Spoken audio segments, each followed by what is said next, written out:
All right. Hello all, it's Anni here from Caffeine-Free Live channel and warmly welcome today's or this evening's actually live. And I'm here with my sweet friend Mandy, who is from Texas. So Hello. hi Mandy. Hi. It's been a Hello. while since we did our last update.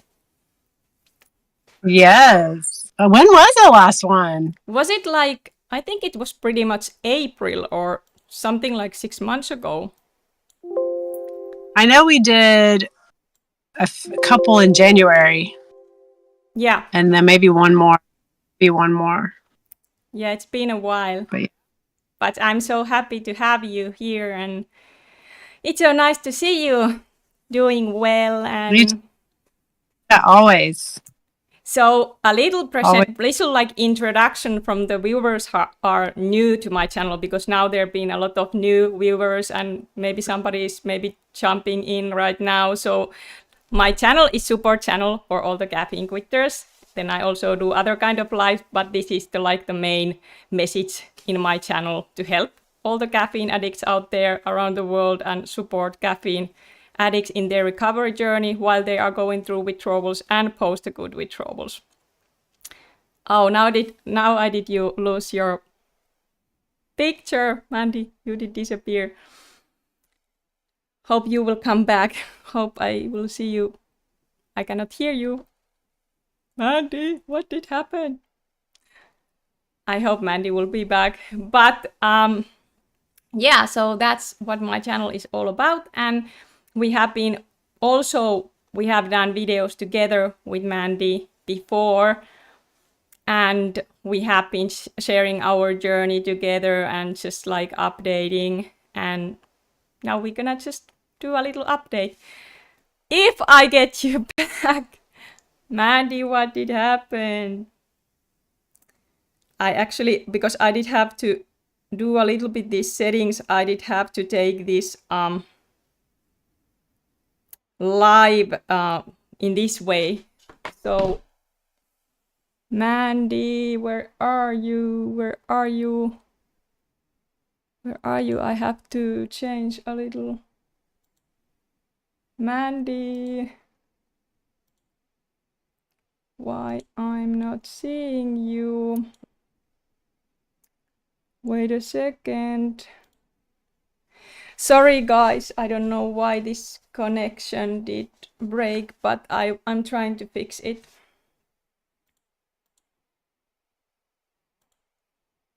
Moikka Jaakko. So I will try to get Mandy back on. I had to take this connection from throughout the Discord call because Mandy is on her phone. So that's why I did have to share the screen capture in this way. And usually we do it this in different way. Like usually we take the voices from the Discord and then I will just share the picture in Streamlabs. But I have to say Mandy, I don't know why she did disappear.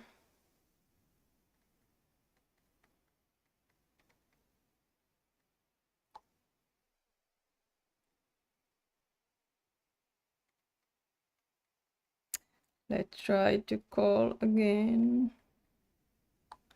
This is always like this when it's comes to technical things.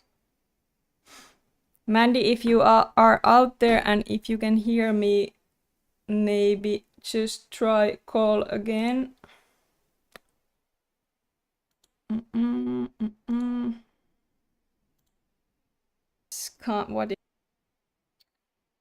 But it's okay.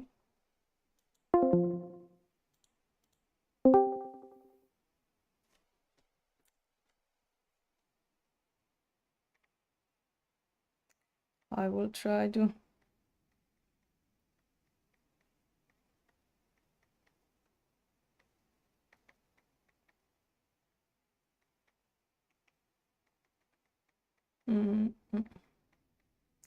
I hope Mandy's battery didn't go off, but but I will try to reach her out.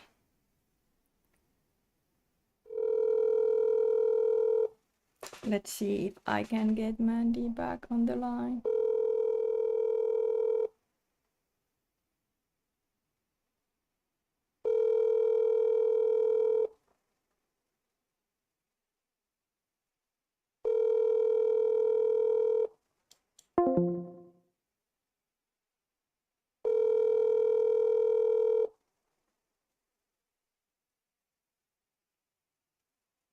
Okay, well maybe she did, this is always a little bit problem. Terve Animal 2000.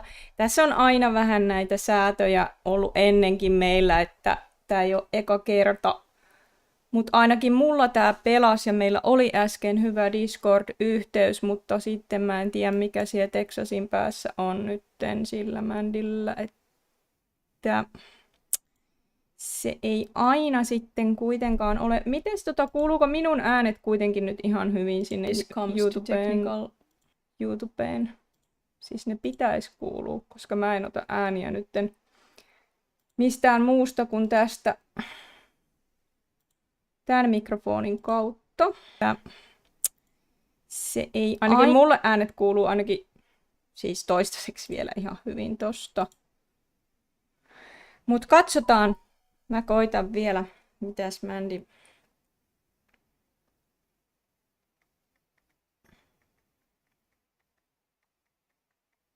Joo, Mandy sanoo, että se on varmaan toi internetyhteys. Katsotaan, saanko mä sen uudestaan tohon puheluun.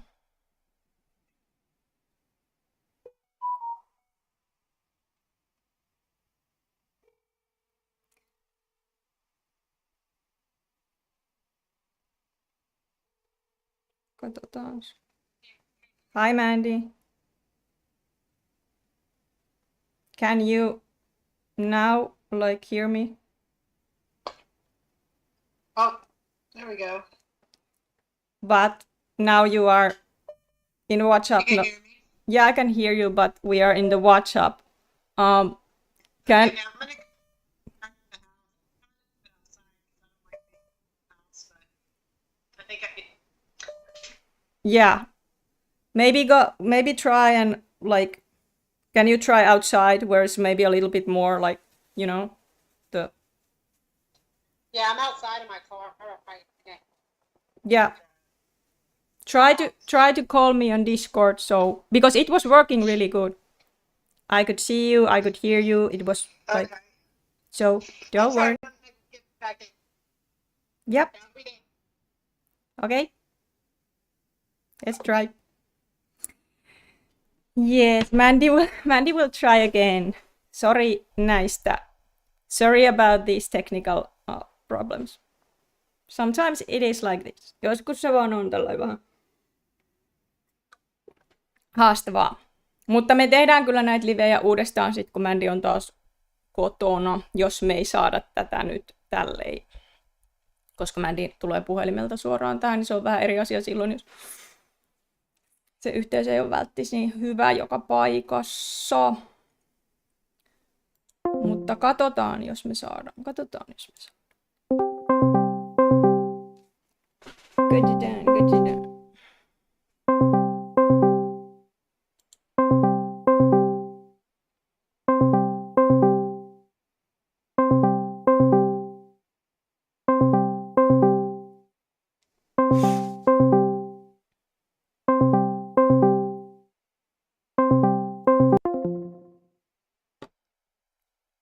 It's not connecting yet.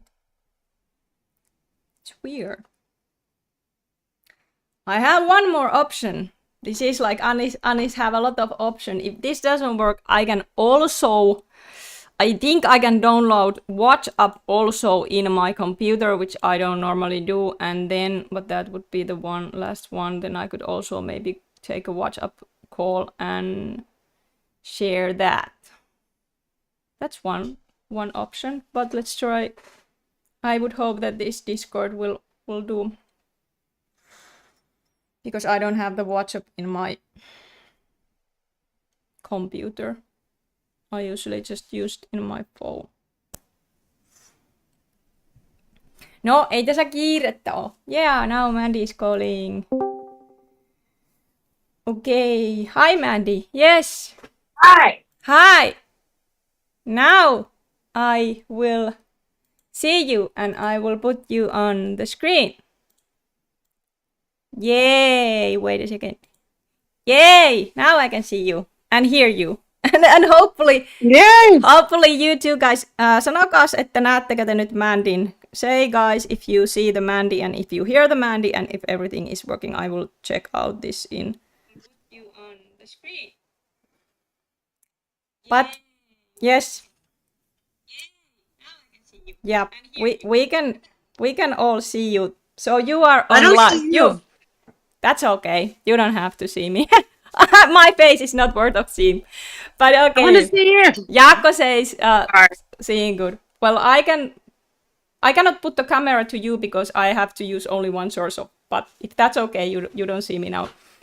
But anyway, so yeah, we was doing a little introduction. I don't know how it did go, but here we are now with my friend Mandy, who is from Texas, also a caffeine quitter. Also, Mandy is now a little bit behind me in her caffeine-free journey. So you are like 4 years and how many months?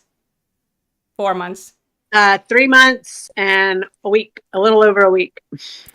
So 4 years, 3 months, and little over a week. That should be like congratulations, Mandy, first of all, and Thank you. it's a huge.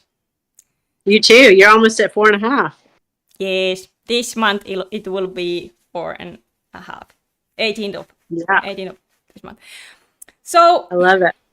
I think I will let you speak, Mandy, now because people probably want to hear how are you doing and how much better it has been getting and all that.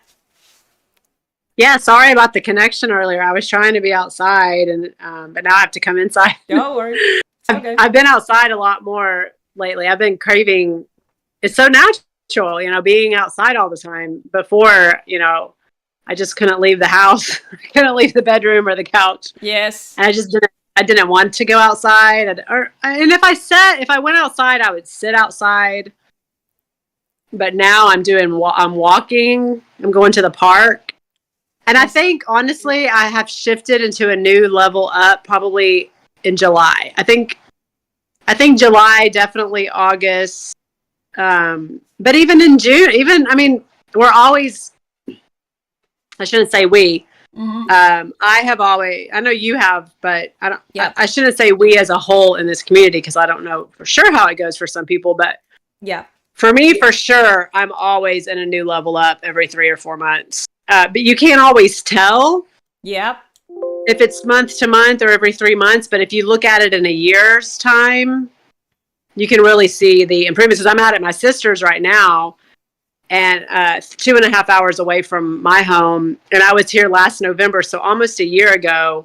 And I can tell I'm totally different. But every level that we're in, and you and I were talking about this, we're in a level up, but we always get met with new challenges. Yeah.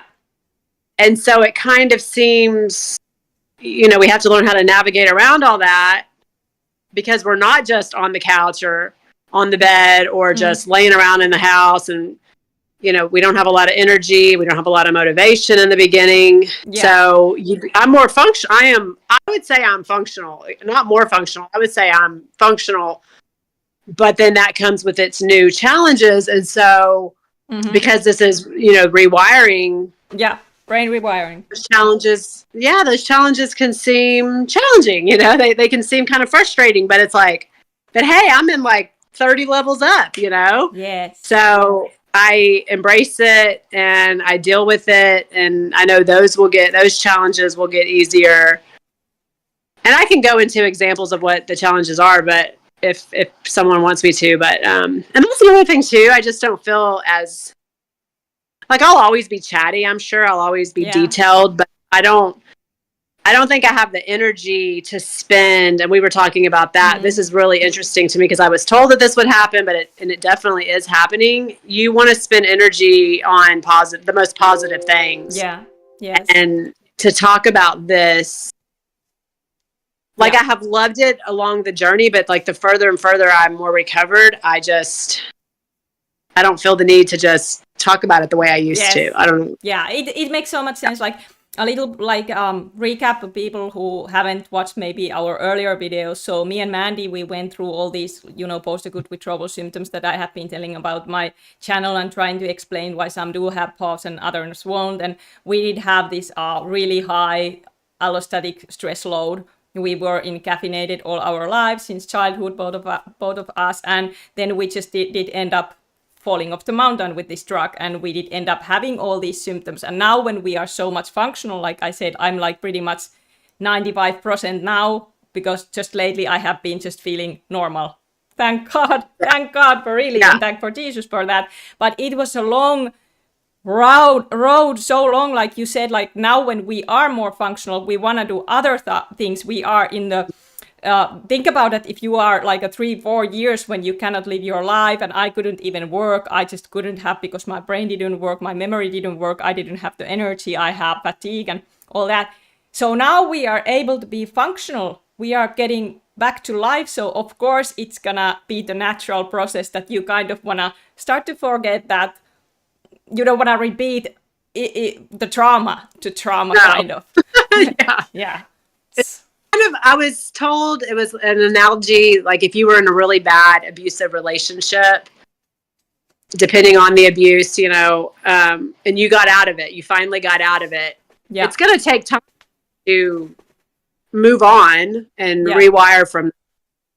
But the more and more time that you have under your belt, the more and more you're going to stop talking about it. But as you're talking, as you are recovering, and if you just talk about it all the time, that's just, you're not in that relationship anymore. Yeah. So that's just a negative kind of, but I think it's part of the process to talk about it at first.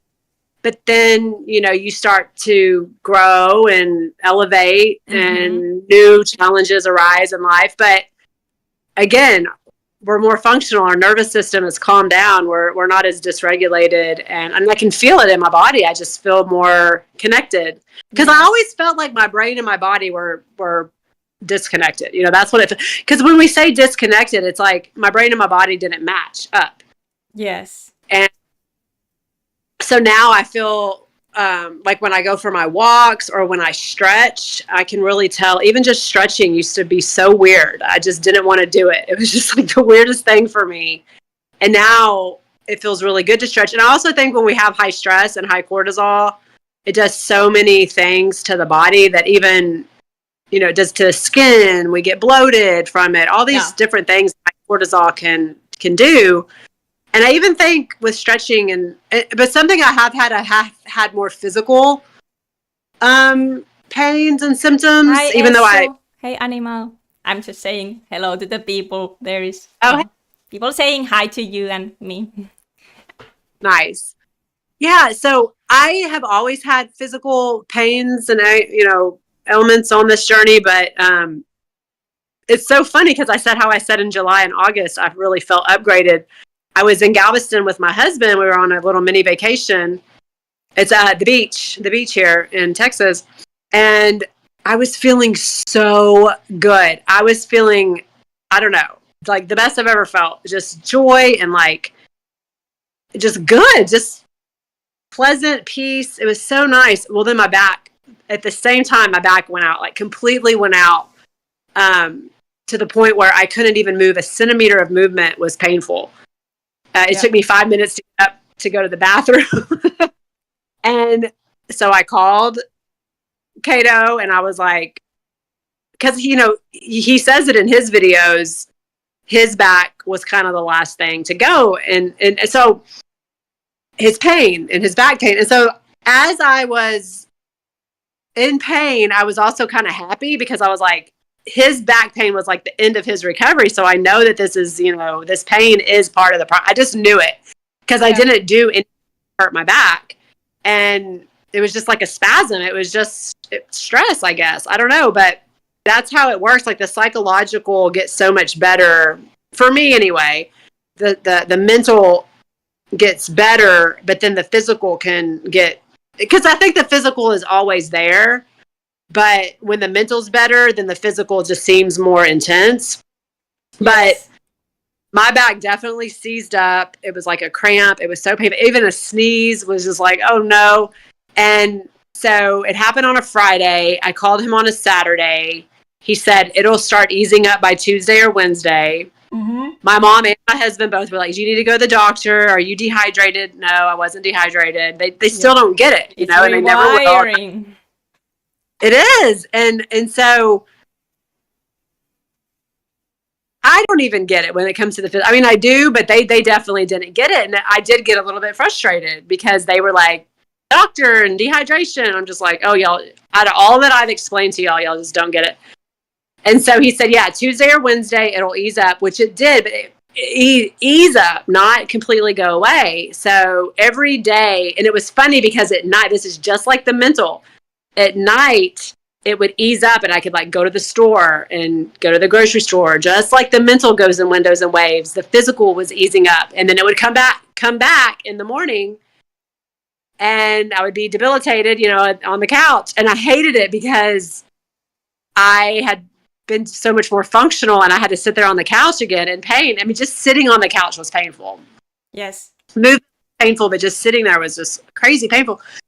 And so Tuesday, Wednesday, Thursday, I'd say by that next Saturday, it was a little bit better. It took about 2 weeks totally. He goes, you'll get to a point where, because it was a little bit tingy after, a week and a half. And he's like, you'll get to a point where you can do all kinds of movement again, and you won't even remember. Yes. And it was true. It was true. And I was like, how did you know? And he's like, because you didn't do anything to hurt yourself. And I was like, yeah. He's like, I know it's part of the recovery. And I'm like, this is so crazy. So if he wanted to said, if he would have been like, I don't know, or it's not going to ease up, I have no idea. But he said it'll ease up, and it's just amazing to me. And so he said it'll happen a couple more times, maybe. It hasn't happened since, and it was around a certain part of my cycle, which I think is interesting. That's interesting. But yeah, so even though the mental's so much better, I did have that, but I just got through it. I just had COVID a week ago for almost 2 weeks. And I just sat, I just got through it. Like I'm so much more, I'm able to just accept things more and to just say it's okay and just get through the moment. And I don't know. 'Cause I just see the improvement so much, and it's so nice. Yeah, and there's a lot of people. There's Manny in the chat says hi, and there is two. An animal said I got sick after a few days. Stomach pain was really bad for me.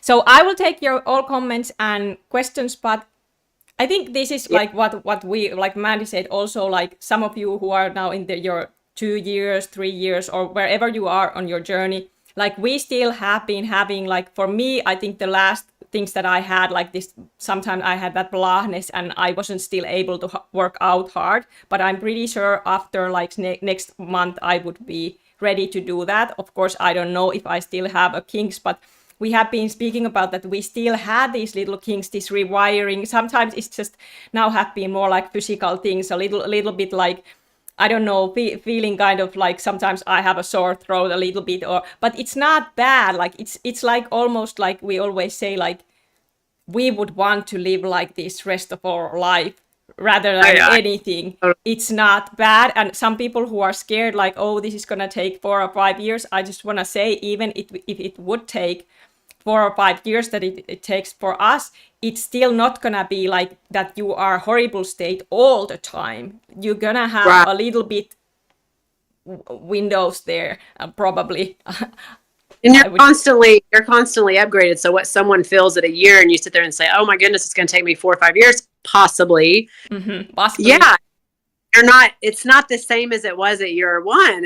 You are always, but again, even though you're always upgraded, you're coming up with new challenges. So sometimes it feels like you're not, but you have to look back and say like, oh yeah, I've come so far. I'm driving again. I mean, because for me, it was so bad, couldn't drive, couldn't work out. Me neither. It took me 2 years, and even in 2 years, I was scared. I had a lot of moments. And then when I was in a bad tsunami wave, no way that I could drive. So that's why we have been updating those windows and waves, and because people have those waves in different time in this journey, it can be that, like me, I was doing pretty good after that tsunami, but then tsunami, I felt that I was doing as bad as beginning. I have so much anxiety, panic attack, fears, depression, anhedonia, suicidal thoughts, intrusive thoughts. But now I feel normal. So it is like whatever you are facing is in this journey, it's not lifelong lasting thing. That's what I want to say. Exactly. It's just not. It's really, really not.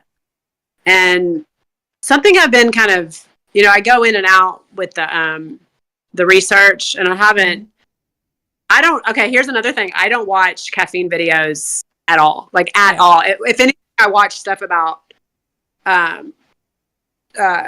probably for the last year, off and on, I've been, like the narcissistic stuff and relationship stuff and childhood trauma stuff, things like that. But I also watch a lot of funny things. I laugh. I try not to be on my phone as much, but I do not watch any caffeine videos. Or every now and then a benzo video will pop up, because I used to watch those, and there's someone that we follow that she her mom passed away. She doesn't say that it's trauma, even though her and her mom weren't close, but she also got COVID, and she was in this, and everyone's journey is different. So, but it popped up. I did watch, because I kind of like watching her, and it's, you kind of feel like you get connected to certain people, but it's not really a connection. It's just when you're scared and you feel alone, you get connected. But and we do have benzo people watching this also. We have benzo people. It's really like the good thing that what is common in this, that we heal with the time. Also, benzo people, they can have even more severe things or longer, but the basic, they do heal. They seems to heal too. Like, absolutely, and it gets so much better. I really like watching Angie Peacock's. Yes, she is good. I can link to a lot of her stuff. She drinks coffee. So that's one thing that is crazy, that what we have been thinking with Mandy and many other caffeine quitters, that many benzo quitters don't necessarily, I don't know why they don't quit caffeine, or maybe they don't realize it is also a drug, like it is, like that.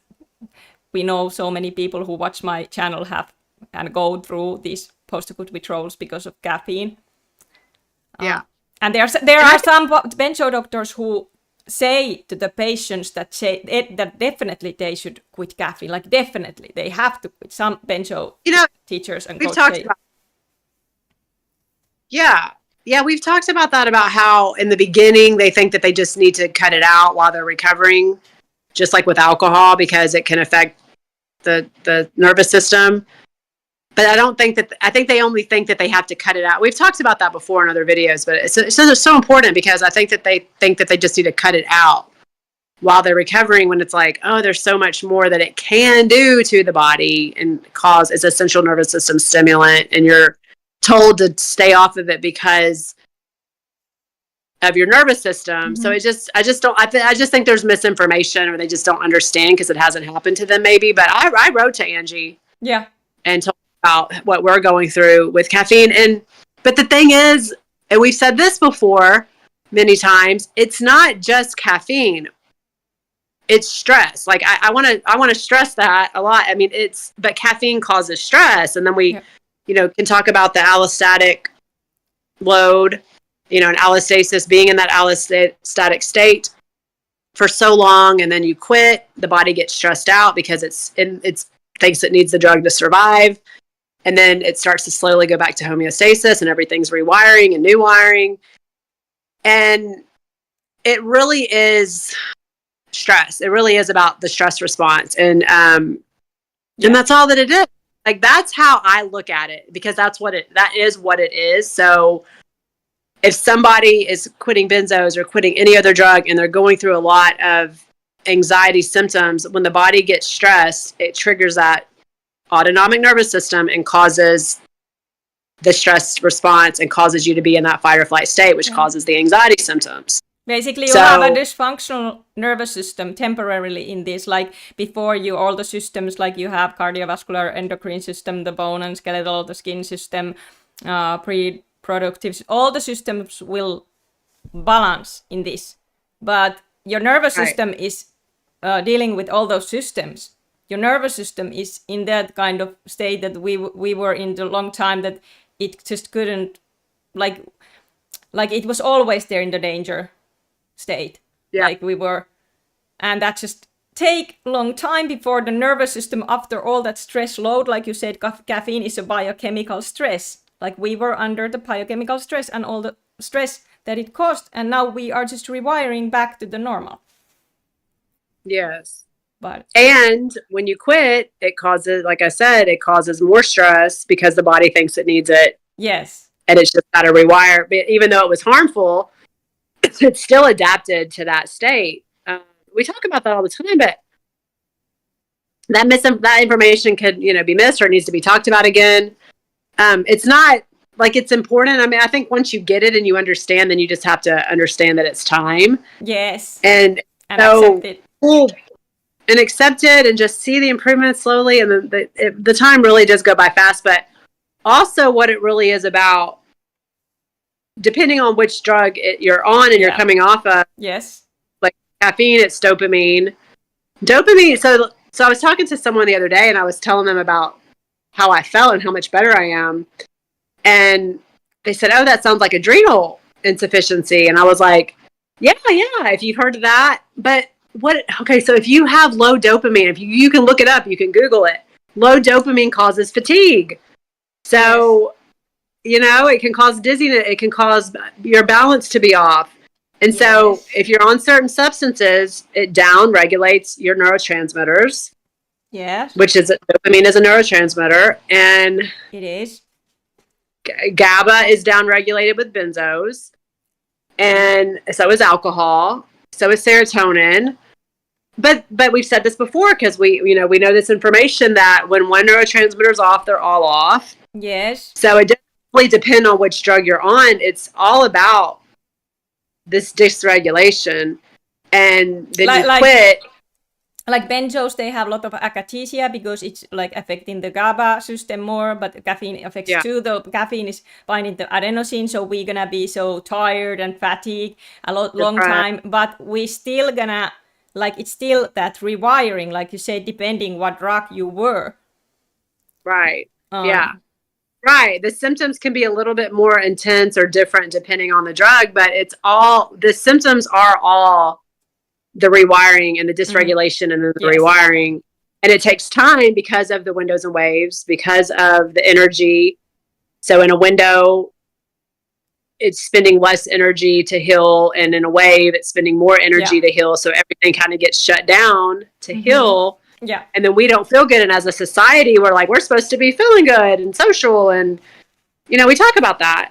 So everything I'm saying, we've talked about. It's just, I'm in a different level up now. So it all just seems a little bit different.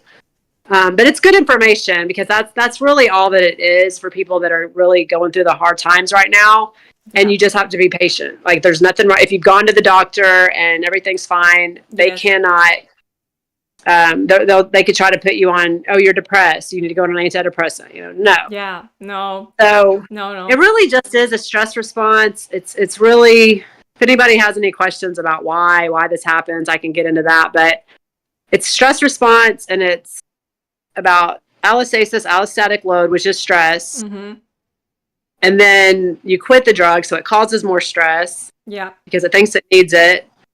And then the brain's like, oh, I don't need it. And it starts making its own new, because so like if you think of the certain neurotransmitters that we're firing, and also stress itself, like a trauma, can cause dopamine dysregulation. It can cause it to be downregulated, which that's what causes you to feel PTSD type stuff when you have a trauma. Even like porn addiction, because it's like, well, if you get it, it makes sense that if you ingest a drug, that it downregulates certain neurotransmitters. But if you gamble, addiction, any type of like porn addiction, anything, like any type of trauma that rewires the pathways, that's what causes you to feel bad. And so like if you're a kid and you have trauma and the body doesn't know the difference between a really extreme trauma and a minor trauma, Mm-hmm. and you're in constant, I mean, if you have one thing that happens to you, probably it's not, I'm just saying not going to, but if you have ongoing abuse, that is causing you to be stressed. That's a stress response. So like being on caffeine is just constantly stress. It is a So trauma inside the body what you are taking. Caffeine is kind of inside a trauma that you are doing without knowing that you are hurting yourself. Hey, one question that I want to ask you before I quit. There are a lot of people who thinks those make the poison. So they are, no, it's not, as caffeine is safe than when I just drink 1 cup a day. So because 1 cup a day, and I always say, no, there are people going through this just with 1 cup a day. So what are your side on that? That caffeine is a drug. It just depends on the person to if that's what they want to do. I would say, I mean, of course, my whole deal is it's addictive. You're probably going to consume more. Why be on something that you don't need? I mean, just my opinion. If someone, I'm at the point now, I just have been focusing on my journey. I thought I wanted to save the world and tell everybody to quit caffeine. It's doing this, it's doing that. The more you try to push, the more stress it causes you because no one is going to listen. There's not one person I told and they're like, I think I'm going to quit. You're right. They're like, they kind of look at you like you're cuckoo. Yeah, I have noticed that. Of coffee, let them have it. I mean, the information's there, you know.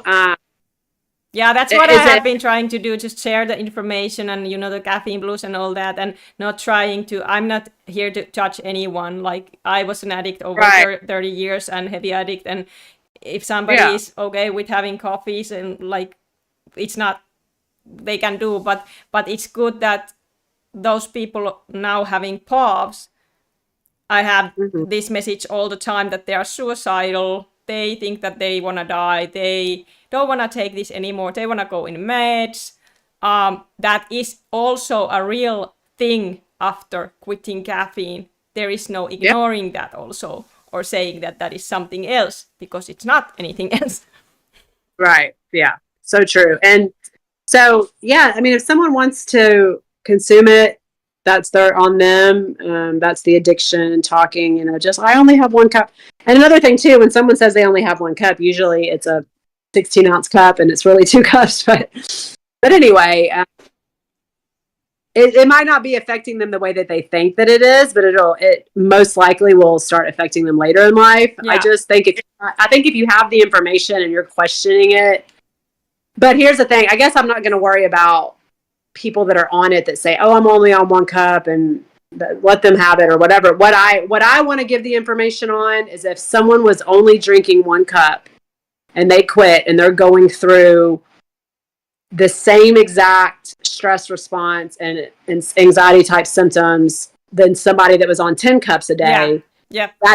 Then that's normal. Like that can totally happen because it happens. It just depends on their stress load and their body. And I mean, it's totally normal that can happen with just 1 cup, you know? Yes. Thank you. That's what the information that I would also want to, you know.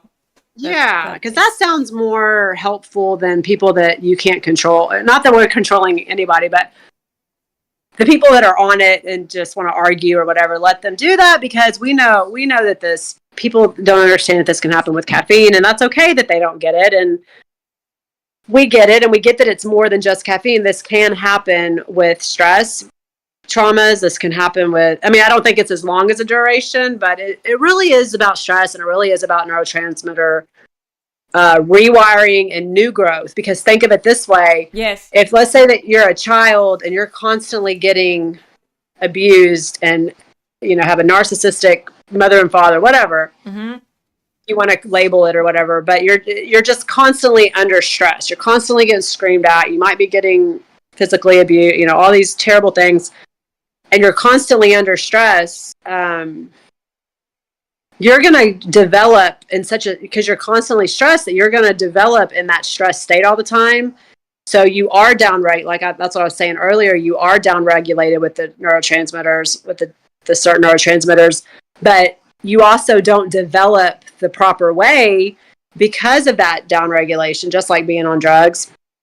And so when you do quit the drugs and you start to heal from that, and then you do start to heal from the traumas, it all starts to, and I got this from someone, I can't remember who, but it's like, because we always say rewiring. Mm-hmm. So it is rewiring, but it's also the new neural pathways that are finally growing to make us mature. Because a lot of people that go through this, we're so immature. We're insecure. We're immature. We don't have self-love. We're not confident, and like all of that has been improving for me too, because it's almost like when we quit, we were 13 years old. Yeah. I feel like I'm now a mature 25-year-old. Yes. Oh my Oops. God. Now I losing connection. Oopsie. But I can hear you. Do you want that I read the comments a little bit? Yes, yes. Okay, so first of all, everyone, thank you for comments. There's all kind of comments. Jesus is the Lord. Benzo withdrawal? Yes. Then there is nice to see you. Yuppie say 2 wonderful women who have been through a lot and are now stronger than ever. You can be proud of yourself. Thanks for not forgetting the people who are going through withdrawal. Thank you. Then Absolutely. I got almost hit by a bull when I was young. A little trauma for me then. Oh, okay. Then Manny says I drink 1.5 cup per day. 12 hours. I told Kosh to Timus Light. My sense has been trying to quit for years now. You gotta remember, I used to drink 1 gram and now I only drink 190 milligrams. Yes, Manny, it's amazing. Good. Amazing tailoring, Manny. Keep up the good work. Absolutely. Yeah, I hear you, Mandy, but your camera did shut off. Okay. But yeah, let's see. Maybe I can. Yeah, now you're back. I had to hit it back. Now you're back. Can you, Mandy, speak a little? I will take water a little bit so you can keep up the speaking. Even. Okay. Yeah. So I feel like I'm a mature. I'm 45, but I feel like I'm a mature 25-year-old. I think maybe in the next year or two I'll be a mature 30. I don't know, but it's funny because I just feel it and it's natural. I just feel more mature and secure. I have these 4 things that I really want to apply: mature, secure, confident, and self-loving.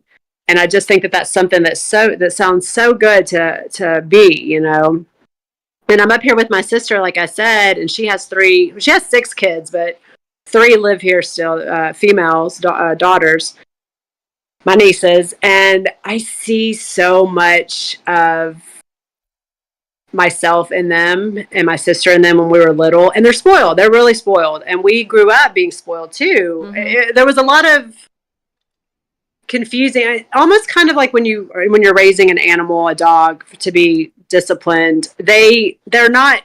My sister is not consistent with her discipline, and so she does a lot of reward with candies and stuff and treats. And so like I'm watching them now, and supposedly if they're good, when she gets back, she's going to reward them with candy. Mm-hmm. And I just feel like that's a really negative way of, but that's her way. But I see how spoiled they are, and then how it's confusing for them, and they're not really learning how to live in a way that they're good. What I think that it does is it sets people up for disappointment when they don't get their way. Yeah. And that's a hard thing even when you're an adult. What's the saying? Not acceptance. Expectations cause disappointment. So when you're constantly having expectations on something to go a certain way, and then it doesn't go that way, you're set up for disappointment, and then you feel all the feelings that comes along with it, especially when you're a kid, especially when you don't know how, you're young and your brain's developing, and they're on a lot of chocolate, and the older ones are consuming, so they're all on caffeine, but the older ones are consuming it in soda form, and the 14-year-old, she loves energy drinks. Yeah. And they all look at me like, oh, Aunt Mandy, you don't eat sugar or any caffeine, you know, but I'm really trying to implement healthier ways. Like I'll try to make it fun. Like I say, you know, I'll try to say, hey, let's start to drink more Wawa. You know, I call water Wawa. They laugh. That's so nice name. Wow. Yeah. Wow. Drink your Wawa. Yeah. So just silly things. But I guess what I'm trying to say is I think, and this is just, I was told that by September of this year, I'll be upgraded. And I really feel like, well, I was told summer to fall. And I really feel like I have been upgraded in the last month or so, like I said. And I feel like I will be done with the anxiety part of it all, complete by next summer, fall.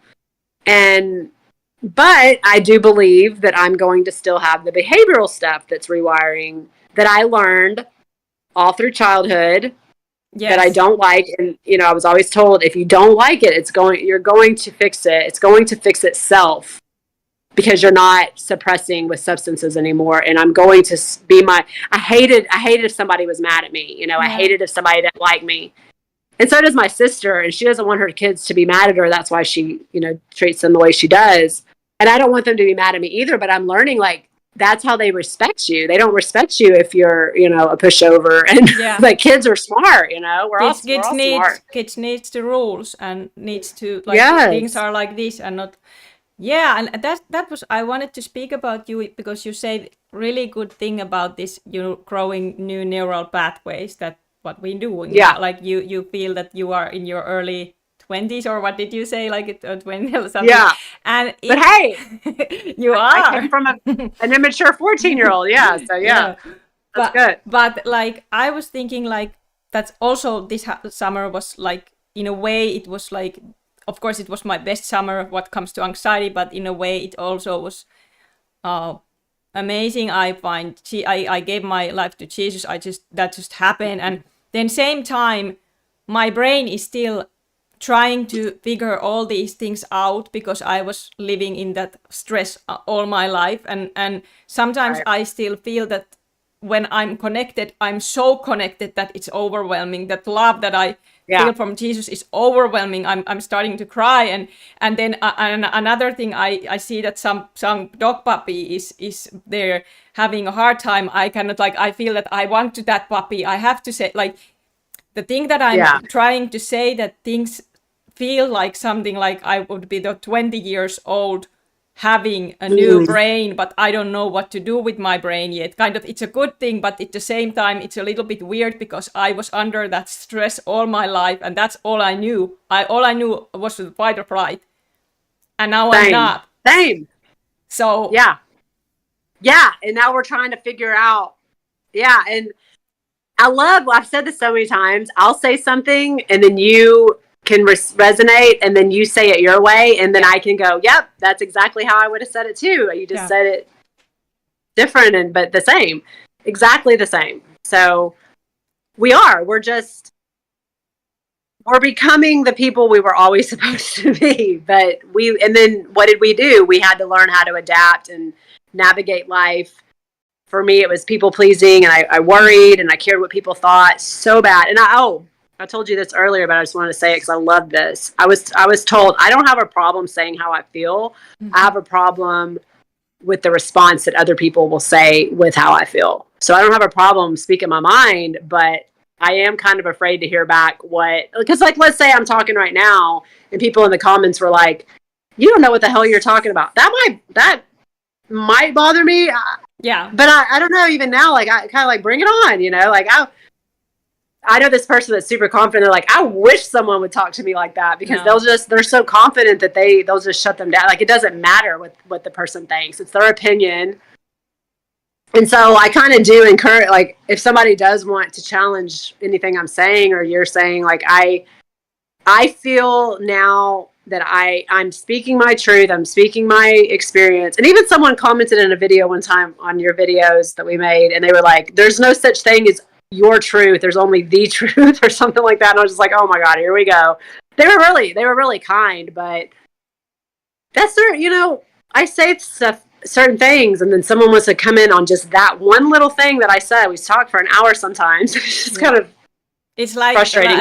even we were share our experience with this, how we Yeah. felt with the puffs and all. And then I also feel sometimes when I mostly get nice YouTube comments. Thank you, by the way, all the people. But sometimes you are Finnish people. I know you are a little bit annoying sometimes. Some of you, not all, mostly are so nice. But then there are some kind of comments that it is me who are reacting in this state where I am still a little bit sensitive, and I can notice that if I open in the YouTube in the morning and there is some comment that you are so lousy and your voice is so weird, or I don't get a lot, but something, I'm just upset, and I'm just like, why do those people cannot say like, hey, maybe do this, and why it have to be always so strict? But then I think about myself. I was like that too, and and then it goes away. But I think it's still about this sensitivity that we have a little bit from that. We would like to only have the nice comments, or I don't know what is it, but it's not gonna go like that. If I do YouTube, there gonna be all kind of comments, and that's how it is. People have their rights to comment.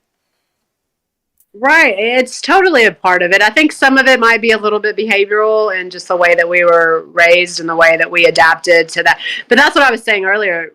Whatever we did adapt, the people pleasing, the addiction stuff, it was just to survive. It was just to get through the moment, to cope. Yeah. But now we're learning how to do it in a more mature, secure, confident, self-loving way. But when we're in a fight or flight, if you're in a connected state, and I got this from Dr. Jen, she's a benzo doctor, but I mean, I've done so much research on it, not just research, but I feel it because I've been in a disconnected state and I've been getting more into a connected state. And if you're in that disconnected state, you're just going to be more negative. And so maybe people that are commenting, maybe they're in a disconnected state. If you're in a little bit of a disconnected state and you read a comment like that, it's just negative. It's a negative. A disconnected is a negative state. A connected is a positive state. Yeah. And so if you're connected and positive and someone's negative, it's not going to bother you. It's just not. Yeah. And because you feel connected, I don't know, like, you know, it's all the things of confidence and love and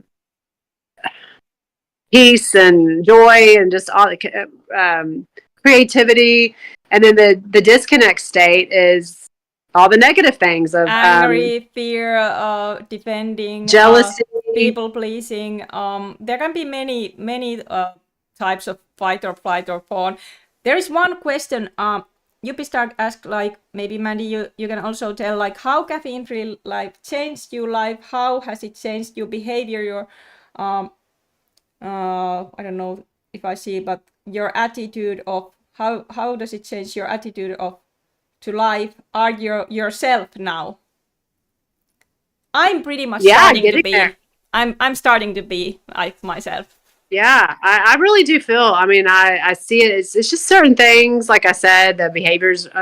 I don't feel the extreme that I felt in the beginning and in that wave. It gets so much better than that. But I guess that's what we were saying. We're learning who we really are. Yes. And how we're implementing all the things that we want to be, and how we're dealing with our loved ones and just people in general.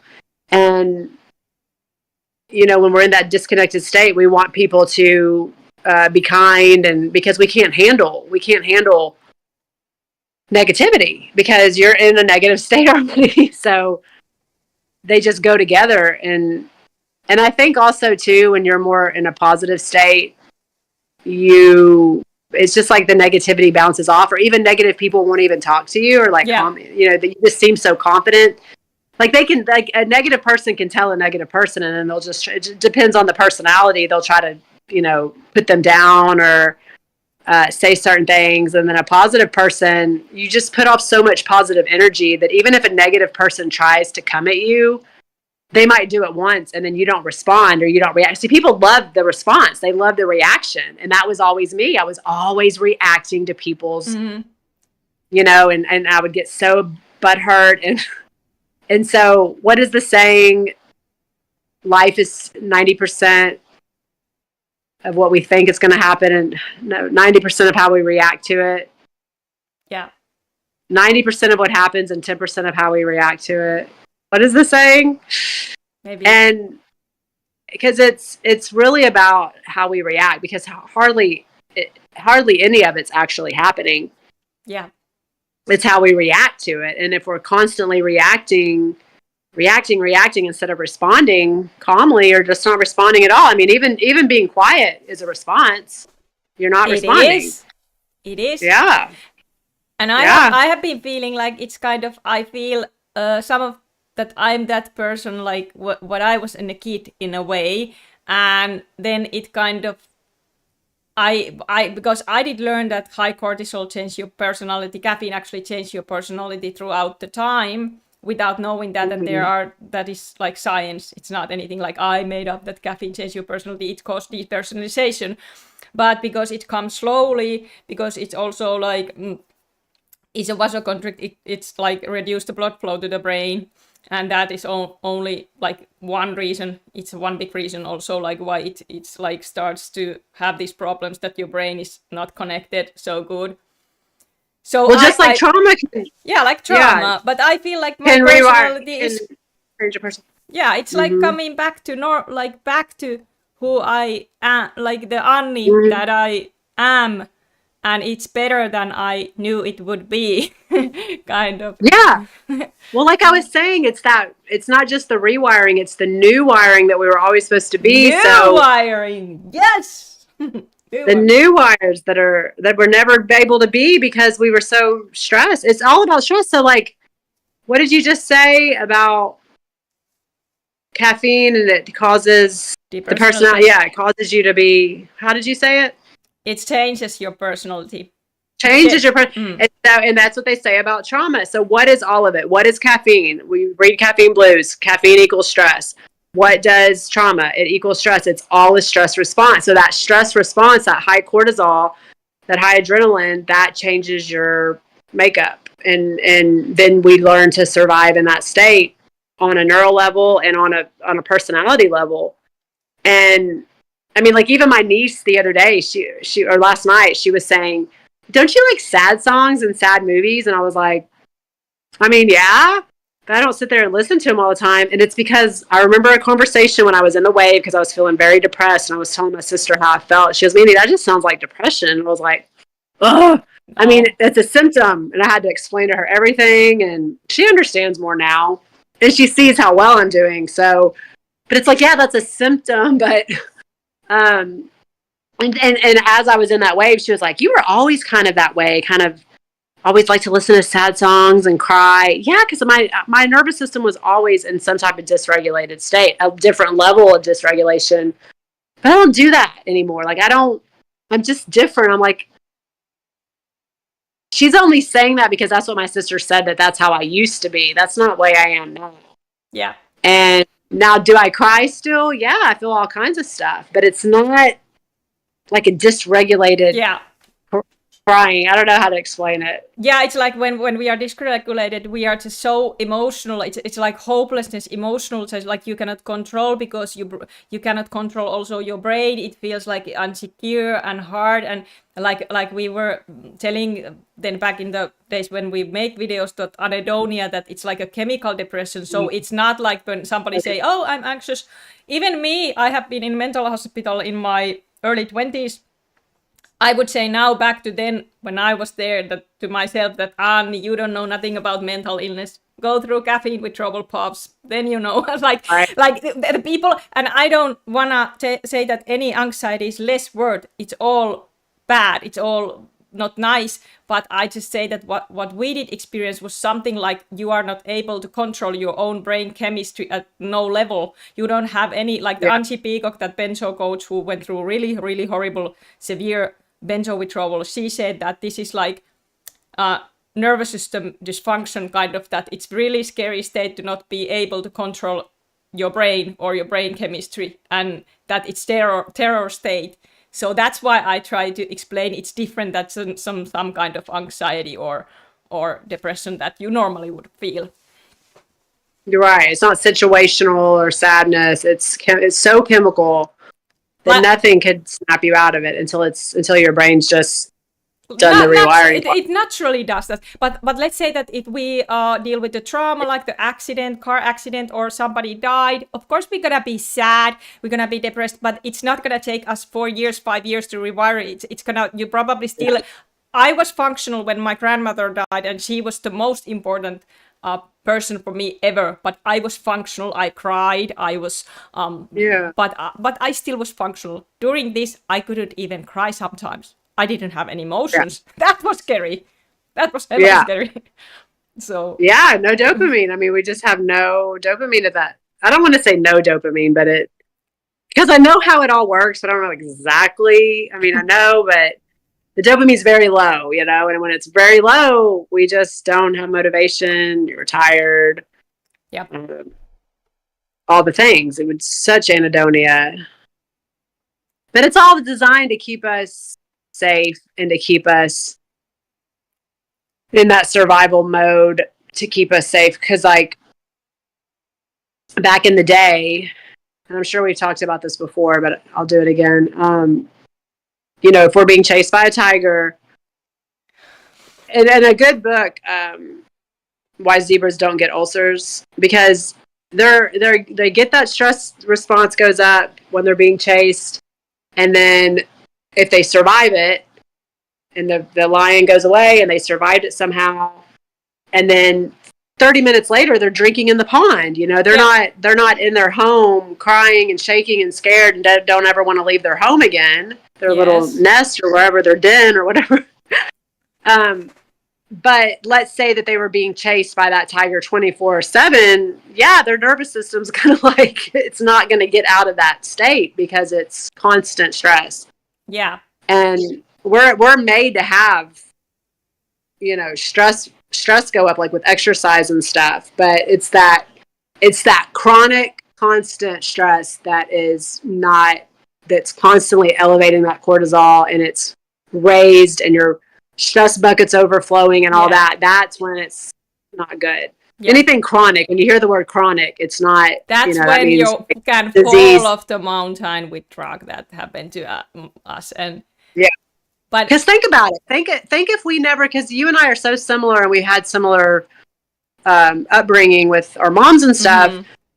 Think if we never would have had that type of stress growing up or whatever, but we were on all the caffeine, maybe we would have drank caffeine until we were like in our 60s and didn't fall off the mountain. I don't know really how. We don't know. We cannot know. Then there are young people who are in 20s and they end up with caffeine in this journey. It is something that we cannot really say who will end up. But what I know, right. What I do work with people, there are many ages, many different amounts of caffeine use, but people end up this journey. Some do cold turkey, some not necessarily straight cold turkey. So that's why I cannot say that this is safe dose for caffeine for you. I never say that. I always say it's a drug. Yeah. I just feel like it really depends on so many different factors, genetics and all kinds of things, and how your body is handling its allostatic load. I think for whatever reason, I mean, you could have been on antibiotics, and I was on a lot of antibiotics as a kid. Every time I was sick, an earache or a sore throat, antibiotic. I mean, so yeah, those are poisons. Right. So it's just like, what makes someone have their allostatic load? Some people are just more resilient. Yeah. Some people. But what did we talk about before? We have an intelligent system. Sometimes the people that fall off faster, their system is intelligent. Yes. It's all, I mean, we could all guess and have like little guesstimations and little theories and stuff. All it is, because I do want to go back to giving the hope and the reassurance. Yeah. It really is just stress response. You stay away from the drug. Your brain does it just does, because our brains, we all have brains, and all of our brains work the same. We all have neuroplastic brains, neuroplasticity. Yes. And that is like the amazing, even that kind of, even it's not fun to fall off the mountain, but your body, it's gonna shut your system down if you are overstressed. If you are, your stress load is too high, your body gonna shut yourself down if it has to do that. And it knows how to do that. And then it's gonna take energy to heal, and you're gonna feel disconnected. but that's how you heal. Yeah, and that is the body's way of that of safety, of that survival. It's so beautiful because it only cares about surviving. It only cares about the vital organs and systems in the body to keep it safe for survival. It's all about survival. So that's why it doesn't care that we're sat on the couch and depressed and that. But then it's kind of like, well, it's confusing. It's like, well, if it's about survival and safety, then why do I feel so depressed that I don't even know how to be in this world anymore? But it doesn't know. It doesn't. See, that's the thing. It really doesn't care how depressed you feel. And with society, this type of society, like again, back in the day, we didn't have that high stress all the time. We weren't chased. If you were chased by a tiger all the time, then you might needed to leave. You maybe need to leave that tribe that you're in and go to a different location or something like that. But people were not stressed constantly, I don't think, back in the day. And now people are so much more stressed. Caffeine is the underestimated, I think, the missing link that's so underestimated. Of course, there's other stressors in life vaccines, that are adding medicines, to it. All kind of other traumas, poisons, all kind of reasons. Stress. All kinds. But caffeine is the underestimated one that we talk about because it happened to us. And I get that people don't understand it, but if they think, oh, caffeine can do this, it's just stress. Like, it's just the stress response, and it's just the rewiring when you quit, and it's just normal. But what's so cool is that, so because we didn't have the stress back in the day, people didn't go through this type of extreme anxiety and depression. So now, I mean, the body's so resilient that like it's able to take high amounts of stress until it does fall off the mountain. And then it's like, but why does it feel so awful? So it just doesn't, again, it's all about survival. It doesn't care if you're not social and you're not feeling like cleaning your house, or you don't feel like going on a vacation, or you don't feel like going to work or making money or having friends, or that you're not connected. It only cares about keeping you safe, keeping your heart going, keeping you going so you can survive, because it knows that you need to be kept down and kept small for survival, and kept in your little space to survive. Because I talked about this before, but like, let's say that you did have the motivation, then you'd be out and about running the streets and hanging out and doing all the things, not at home healing, because it really is about recovering from all that stress, all that high cortisol, adrenaline.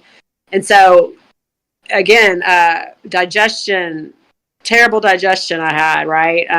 We have nervous system, digestive system, respiratory system, endocrine system, skeletal system, muscular system, urinary system.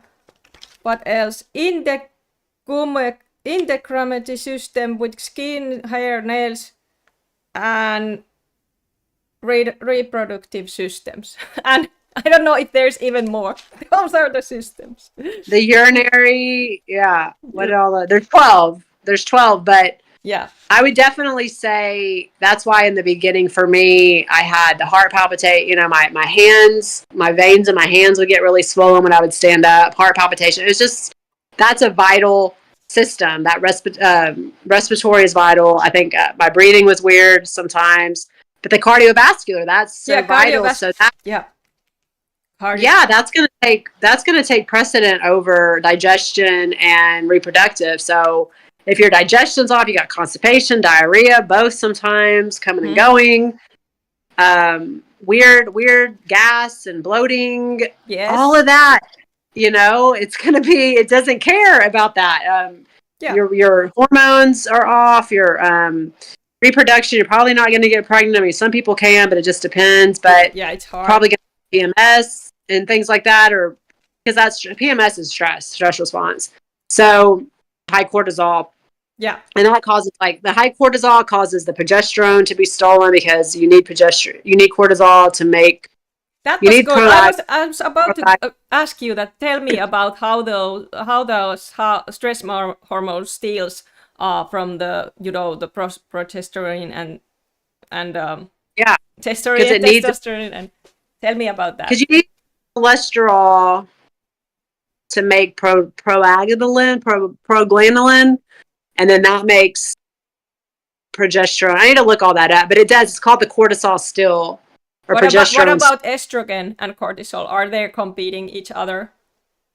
Yeah, I think it takes all of it. So like around day 21, when progesterone rises the highest for a woman, right before her period, like 4 or 5 days, 6 days, 7 days before her period, it's supposed to be the highest. But if you're high stress and you have high cortisol, the cortisol is going to go, it's going to take the progesterone. So your progesterone is not as high as it's supposed to be, and it will cause you to be irritable and hungry, like all these, like all these. Is those sex hormones also made in adrenal glands, or is it just like the cortisol made on the adrenal glands? Because their DHEA are competing with the cortisol. That's hormone too. DHEA is competing with the cortisol. Yeah.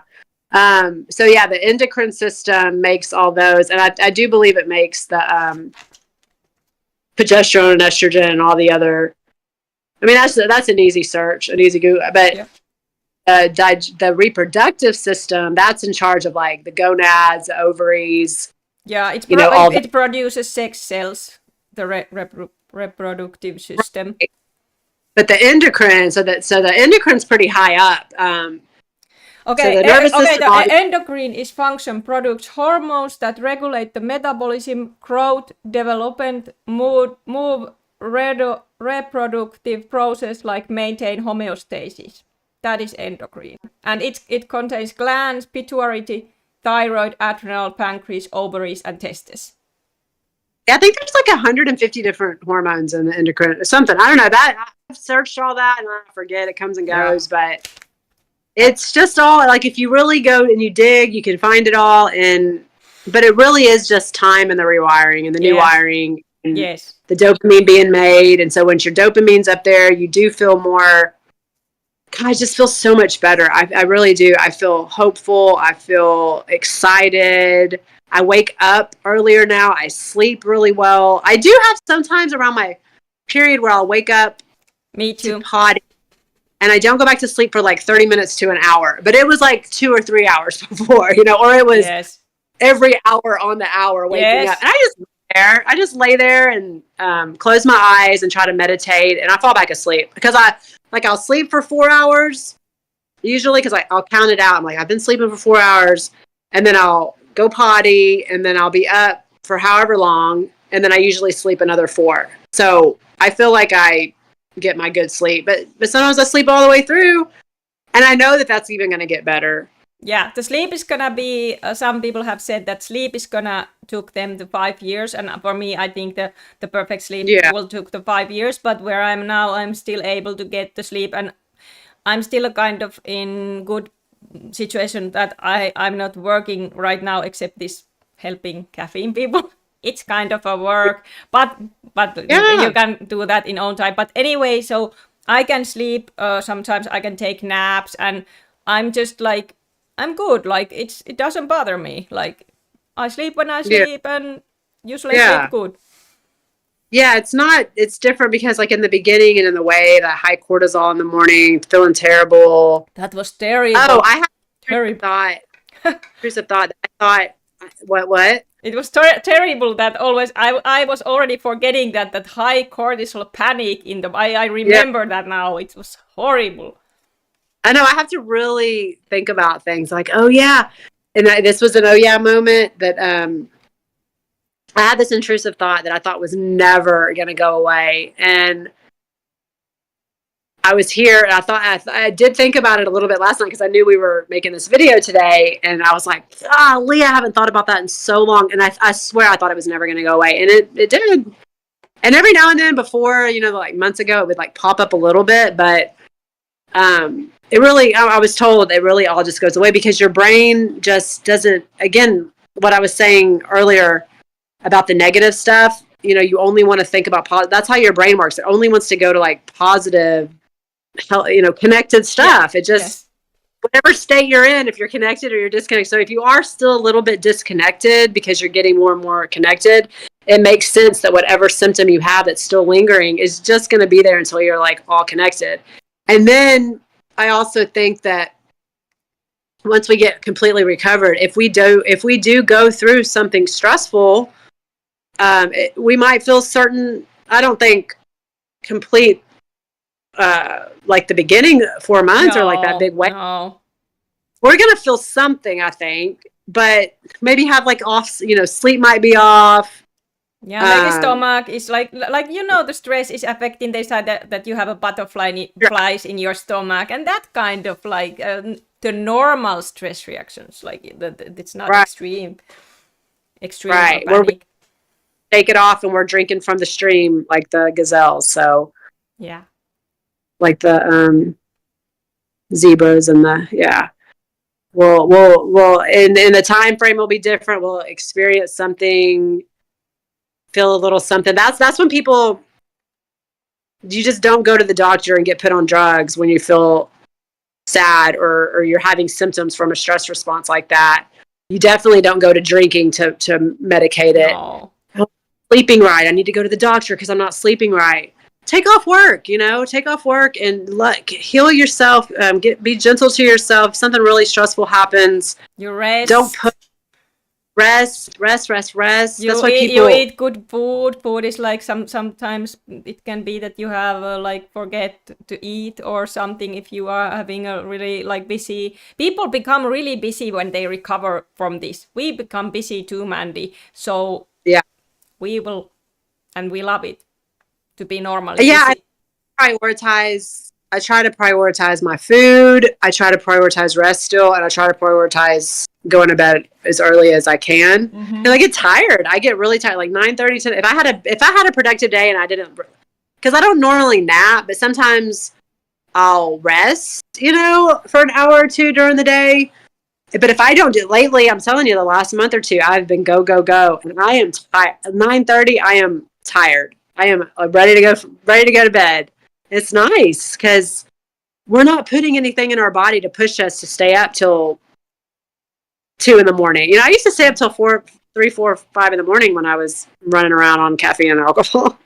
Yeah. And if people that do know me, they know that I quit alcohol and tobacco and all the other things too. But yes, you did quit everything. That's so amazing. Like I do know caffeine was making my stress really up there. So yeah, like people who don't know, we have been with Mandy without any mind-altering substances. So without anything, no alcohol, no weed, no cigarettes, no chocolate, nothing in this whole time. To me, I think that's the way to do it. I think that's the way we wire the best. I think that's the way to do it. It's hard. Some people struggle and they need that edge, they need that push, they need that coping strategy. And it's been, that's why I was so not functional, I think, because I quit everything and but you have done such amazing work being free. Yeah. Really so everybody's is doing in there, and everybody is amazing. Even if you are caffeine, like you are doing the best you can. Even if you're not free, exactly. Yeah. And I've said this before, I'll say it again. The way that we were in our addictions, or the way that we were with the people pleasing or whatever, we were only doing it to get through the day, to feel bad, to cope.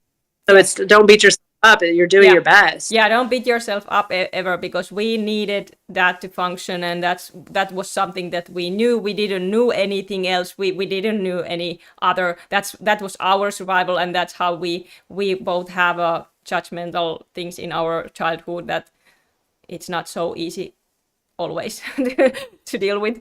But we are dealing with many things so good now, and I think if you have now any questions, my viewers, and I'm so grateful that this channel have been growing, and Mandy, you're gonna probably I hope you make own channel.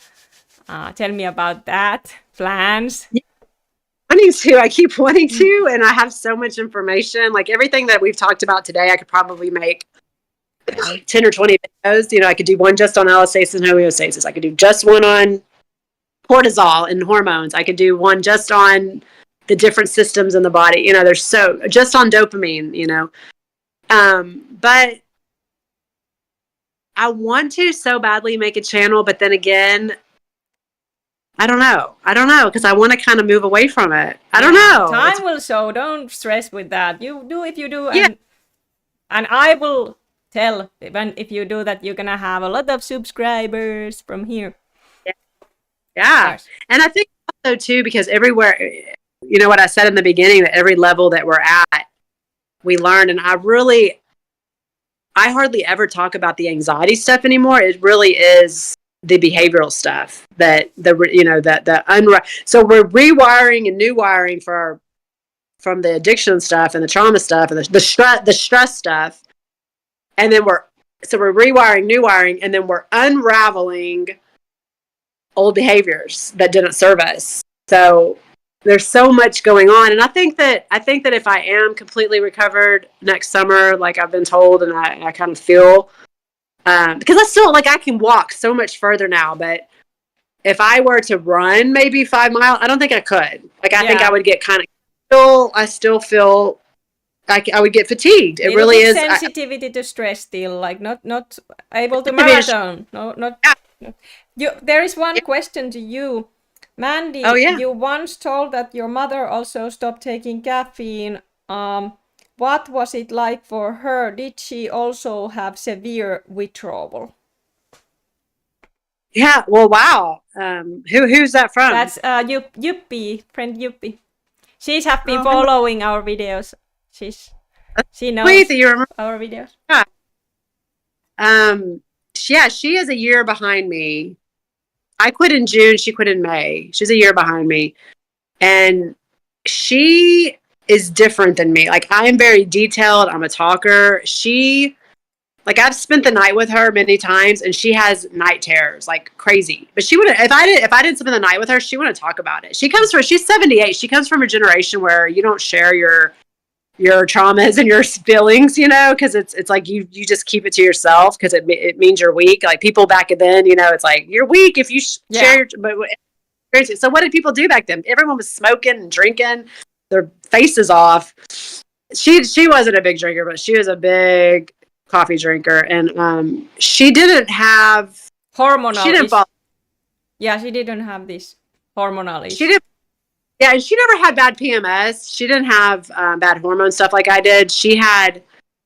But my mom, she's just very good at hiding stuff, even because one time, the door was open to her condo, and she's like, close the door. She's like, I had this thought that the cat, like, or the dog was going to jump off, and it just fell off, and she's like, I visioned it falling. I was like, that's an intrusive thought. Yeah. And she's like, I was like, yeah. And then one time she told me that she thought that she had ants or termites. And she's like, and I had this thought that they were like eating the house and that the house was just going to fall into itself. And I was like, that is a form of an intrusive thought, kind of. And she's like, really? And I'm like, yeah. So she doesn't talk about it. I still don't think she completely fell off the mountain. Yeah. Because she gets very tired. She just pushes herself. She's always been the type that pushes herself. She had really bad blood sugar issues while on caffeine, and I think that's getting better. And that's another thing too. My blood sugar, because here's some information. Yes, this is good. Blood sugar, caffeine and alcohol both. People know this with alcohol because when people quit alcohol, you see people like eating lots of sugar, you know, and eating lots of when they quit alcohol. But caffeine does it too. Both raise glucose when you're consuming it. It raises glucose levels. So if you quit cold turkey like we did, for me, I was having blood sugar dips, and that feels like you're dying. You get all confused in your brain, and you feel all weird, and then you eat, and then you feel a little bit better. I didn't know what it was. I didn't know that it was glucose, blood sugar dropping. And so I think a few of my panic attacks in the beginning were because blood sugar was dropping so low, and it scared me because it felt like dying, and so my body So I think a lot of the time when people are having panic attacks, they're actually having low blood sugar dips. Maybe I don't know how true that is, but that's how it felt for me. So there's a saying when people quit drinking, I think I've talked about this before, called HALT. It's an acronym, HALT, HALT, for are you hungry? Are you angry? Are you lonely? And are you tired? And that's sometimes what you have to think of when you're having a really bad moment. It's like, oh, I'm tired. Sometimes I'll start feeling symptoms and I'm like, it's getting late at night. It's like, because I need to go to bed, you know? Or if I start feeling fuzzy brain, it's like, oh, I need to eat. So I really prioritize food and my sleep. Yes. And I try to prioritize like not being as stressed. But yeah, to answer the question, it's funny because she kind of fell off the mountain, but not. Our personalities are just so different. She's definitely affected from it. And she's definitely in her own way, which is amazing. She had really bad acid reflux that I didn't have. Oh, and here's something interesting. So my sister, she's not a coffee drinker, but she drinks black tea all day long. Yeah. And she has this terrible eczema rash, terrible right now. And she got really stressed because she went through a divorce. And so the stress from the stress response plus the tea, I think, is causing this reaction. I've never had an eczema or psoriasis outbreak in my life, right? Yeah. But she has. But that's just the way that my body, my mom has the acid reflux stuff. I never really had that. I've had stomach digestive upset stuff, but never terrible constant acid reflux. So that's the thing too. Everybody's stress response and everyone's body deals with the stress response kind of differently. Yeah. Some people have only intrusive thoughts. Some people have DPDR very, very bad, and that's the only symptom. I think I have really bad acid reflux, diarrhea, constipation, panic attacks, I think I had all the stress response systems but they went like sometimes some like throat symptom was away, sometimes it came back, sometimes it was an air hunger, sometimes it was a panic, like it never wasn't like, you know, the straight line when it come to symptom. Those did change. Yeah, they always change it. Well, I misspoke a little bit. I did not have acid reflux on caffeine. She had it on caffeine, and she's had it while recovering, but it's better. She was like, I need to cut out tomatoes. And I'm like, I think it's your recovery. But I didn't have it on caffeine, even though I had other stress response symptoms. But I had gastritis when I quit. I had really, and if you go back to those first 2 months, you would think that the gastritis was all I talked about. I forget now, but because it was only 2 months. But I had terrible gastritis when I quit. I never had it from my life. It felt like I had 2 bricks in my stomach. Yeah. And yeah, I've had constipation, diarrhea come and go on this journey. Yellow bile poops and all kinds of crazy. It's just like our stomach, like you say to me, people always in chat that Anni's stomach is your second brain, but it's kind of is in that way that when our stress response is on, we are not rest and digest state. So that's why for me it was very embarrassing because I was burping. I wasn't burping on caffeine in that way. I was burping. I was constantly having these stomach issues, and I was like, I cannot go anywhere because I have to be, I don't know, and it was just so weird to have those. Technique or something that I learned because we're talking about rest and digest, and which is parasympathetic nervous system, and then we have the fight or flight, which is the sympathetic. But yeah, so if you're in fight or flight, you're gonna have tummy issue. You're gonna be poopy head. You're gonna have possibly. And if you do, it's very common. If you don't, then that's okay too. But so how everyone's always talking about take a deep breath, to relax. Oh, take a deep breath. Well, yes, you have to take in the deep breath to exhale. So you have to inhale to exhale, but it's the exhale, it's the breath out that triggers the parasympathetic nervous system. So that helps you calm down. It's not the deep breath in, but you have to take the deep breath in. So to go out, but tell people to take a deep breath out. I got this from somebody. Yeah, but true. But because so it affects your vagus nerve when you exhale, and it's like diaphragm will relax it. Yeah. So you breathe in for 4 seconds and you expand your belly. And then when you breathe out for 4 seconds slowly, and then your belly goes in, that's when it triggers the relaxation. That's nice. That's nice to know. But even in the beginning, I couldn't calm myself down I with couldn't calm. It was just, breathing's not working. no. I was just having like a panic attacks constant and air hunger but here we are now living our lives and happy and like I'm just so happy that we did do this. Maybe someday we do another one if you want, but we don't take any stress from doing I'm doing these videos, and Yes, yeah, so important. I mean, here I am taking care of 3 girls, a 5-year-old, a 9-year-old, and a 14-year-old. And that's amazing. I woke up at 5 o'clock this morning to get them off to school because one has to catch the bus at 6, the 14-year-old, and then the 5 and the 9, I take them in. So we had to get up at 6:30. They had to be out the door at 7, dropped off at 7:30. I was early. Like I used to be late all the time to everything, even in substance use. But I'm just so different. And I made breakfast this morning. They don't eat breakfast, but I made it for me. And if they wanted it, they can have it. I made dinner last night. We're going out to have Mexican food tonight. Like I mean, life is so good. People that when I don't know anyone. I don't see your faces. I'm getting emotional.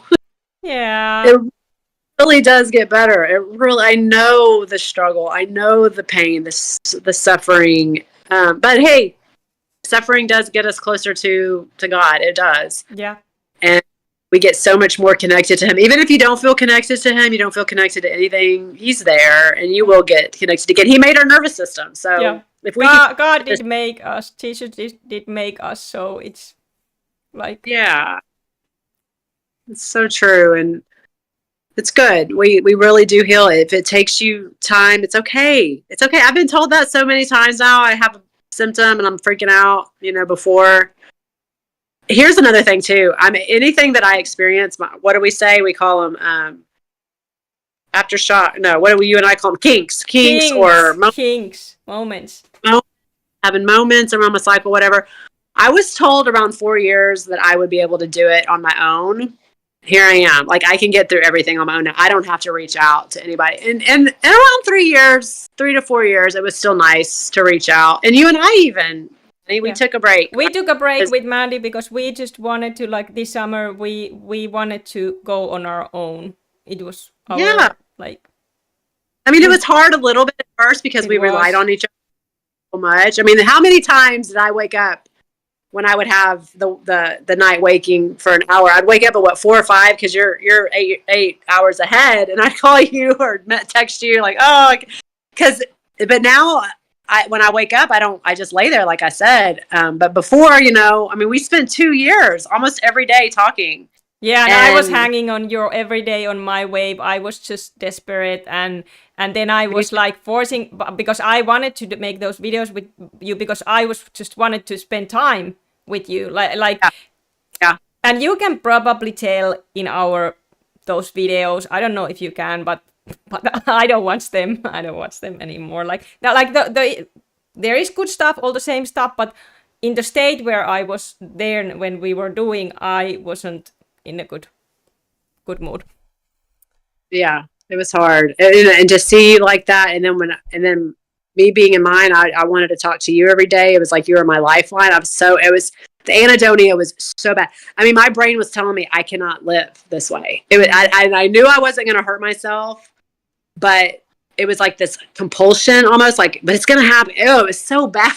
Yeah. And I'm sharing that because I want people to know that it's just that depression and that anhedonia. It really is there to keep us down, to heal. Like I know it seems so awful because I was at my mom's. I went to my mom's 2 weeks at a time in that 3 months.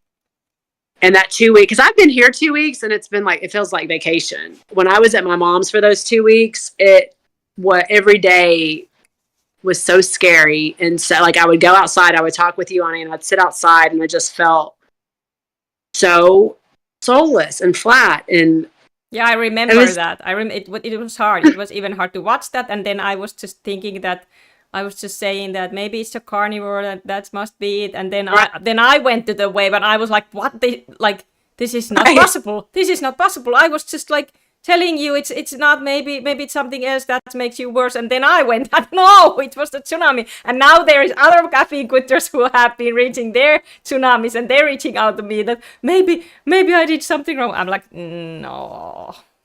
Like, I don't say there are things that can cause, like I have been speaking about supplements, B vitamins. There are things that I won't recommend you if you are like in the sensitive state.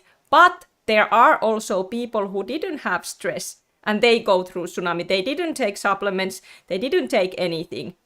And they had this tsunami wave. Also. Yeah, because as we know, I was doing the carnivore. Was that stressing my body more? Probably. Probably. Because carnivore can be good if somebody's not in a stressed state. Yes. But if you're just like working out, it's going to just cause you more stress. It does. So we have to be gentle exercise, gentle movement. Walking, a little bit, only walking and that kind of stuff. Get outside, walk a little bit if you can. Don't push it if you don't feel good. Yeah, my dog passing. I know that more stress, but I would have went through the wave anyway. Maybe it wouldn't have been as extreme. I don't know. We'll never know. Yeah. And I just kept saying, if I could get through the beginning, I'm going to get through this, as it's just like the beginning. It was in some ways worse than the beginning, and in some ways better. And my heart was just pounding so bad. My mom had this little finger heart monitor, and I would stand up, and it would just be like, I'd be like 106, 150, 160. And my heartbeat's never been 150 unless I was working out. And it was like, just from standing up, it scared the crap out of me. And then I would go outside just to try to walk a little bit. Beep, beep, beep. And then I'd sit down, and then it'd be like, beep, beep. And I'm like, how in the hell? How for me just standing up? Yeah. And it was like this pot stuff. And people in benzo community about that. And it's just the body. I've looked it up why it happens. But yeah, that was so scary. Yeah. And you were there for me. So yeah, what we were talking about, our connection, and you were there for me, I was there for you. But then we get to this place where we're a little bit better, but then we still have some annoying stuff. And we just both like, hey, let's try to do this, on our own for a little bit. We'll reconnect. I think we said 6 months, but I think it's been 5. Because it's not a whole 6 months. It's been like, I think 5. It was enough. And I think even still, I don't think that we're going to go back to the everyday. No, but a week or whenever we feel like saying hi. Yes. But our connection will always be there, and I'm so grateful. And me too. Yeah. So it just gets, for everybody, it really gets better. It's such a up and down journey, as long as it's going to take. I mean, maybe some people, their bodies weren't stressed as bad. Sooner. And we're gonna do the 5-year up. Like I promised, I actually make a promise to God that if I'm gonna survive, I will update my journey 5 years. So I have been loyal to that, and that's why we're gonna probably do an update if you want in the 5-year mark. I think people would be interested about that too. Like, hopefully I can say that I'm completely symptom free then. I'm pretty sure. And then we'll just have the behavioral stuff maybe, but that'll be so easy. The behavioral stuff will just be like, you get through it. Yeah, that's the different. But this POPs thing differently. But I'm pretty sure. I think that if they have behavioral stuff, that like, oh, that's part of it. It's not. It's different. That's behavior. That's we were raised, the way we were taught. We didn't learn how to do things certain ways and I've been told, use the tools that we've been given. We didn't learn how, because sometimes our parents can teach us their fears and their weaknesses. They teach us their strengths too, but they can teach us their weaknesses, and then we implement that and carry it with us. And I was raised a lot of like judge. My mother was like, I don't blame her, and I'm like forgiven and everything, but it affect because there was so much judgment. So that's why I'm kind of also maybe a little bit introvert because of that, because there is something that I cannot stand when people judge. I don't know, it hurts bad, because I think kids should have a love and very much positive support when they grow up, and not like beating up and yelling. And I don't think that's the good way to raise kids. It's confusing. I mean, it makes you feel like you're not safe. Yeah. Of course you have the rules, but because I was baby, they took like, oh, like not when I was like little baby, but I did get like physical things like this kind of stuff, and when I was not even so bad, so like I don't know. Plus, my parents fought real bad, and it would stress me so bad because I didn't know what was happening. They'd yell at each other, and we'd go to a restaurant, and they'd be screaming. We'd fighting on the way home. It was like so much yelling. I'd be in my room screaming, and then they'd come out, tell me to come out. And this doesn't seem like that big of a deal, when you talk about it. It's not like other people's, but they would have me come out. I'd be sitting there crying, screaming. And they said, Mandy, come out. And they were hugging each other. And I just knew that they were lying. I was screaming so loud. And I mean, I remember that. I was like 5, 6 years old. Stuff like that, that does raise your cortisol and adrenaline. But people can go through. There's this lady from South Korea. Not North. She wrote this book. Have you heard of her? I can't remember her name. And she talked about how depression and trauma, like understanding depression and trauma, is a privilege. And she means that her perspective is they were so traumatized and so abused that she didn't even know, because it sounds like what she's saying is kind of insensitive, that depression is a privilege. She didn't even know that the trauma and the stress and the depression and the anxiety that she was feeling, that her body and the sensations, she didn't even know what they were. Yeah. She was mistreated and did not get any information, and they couldn't get any time, so neglected with food and love and all the things that she didn't even know what trauma was or stress was or depression. She didn't know that there was a word for it. And I just thought that was really interesting because, we get to know, we get to research, we get to be informed, we get to make these videos and share at least what we know. And hopefully I hope it helps people get through the day a little bit better, because that's all we need through that day when we're feeling it deep, and to know, and to just to hold on to that, because it's so good. Because holding on to that reassurance and that hope is, you're just hanging on by there's a little thin thread. It gets you through the moment with a little bit more ease and grace. It does. Yeah, thank you so much, Mandy. It really is like and I hope you guys you have, and thank you for all the comments you have been commenting that you would wish that we would do more videos, and you have been liking our videos and commenting, and I always love your comments, and that we like, you're gonna get better. You just like now say it yourself, you're gonna get better, because even it can feel now really, really hard. I promise you it will happen.